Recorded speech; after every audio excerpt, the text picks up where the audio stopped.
By default, in Excel, numbers are stored with 15 significant digits of precision, including decimal places. The displayed value depends on how you choose to format and display the stored value. Changing the display of a value on a worksheet does not change the stored value. When a formula performs calculations, Excel usually uses the value stored in cells referenced by the formula. For example, cells A5, B5, C5 are formatted as currency. Cell A6 and B6 are referencing A5 and B5.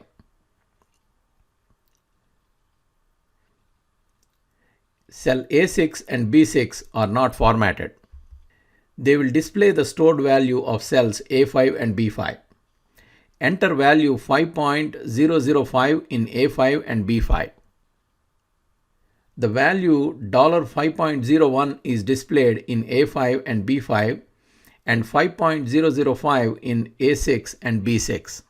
If you add the two cells together, the result is 10.01 because Excel adds the stored values 5.005 and 5.005, not the displayed values.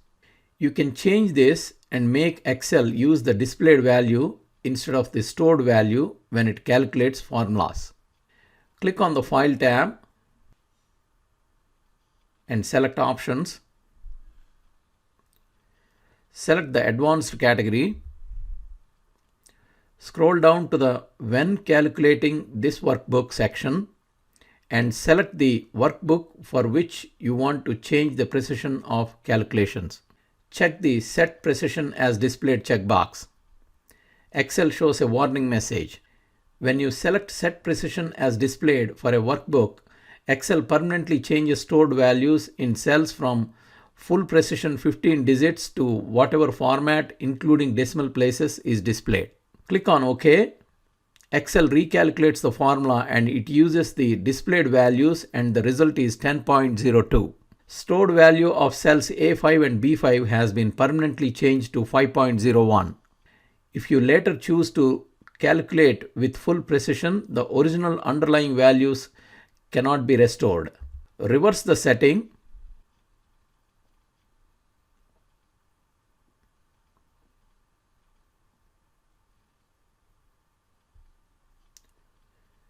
Excel recalculates the formula using the stored value and we will get a result of 10.02. If you like this video, please subscribe to our channel.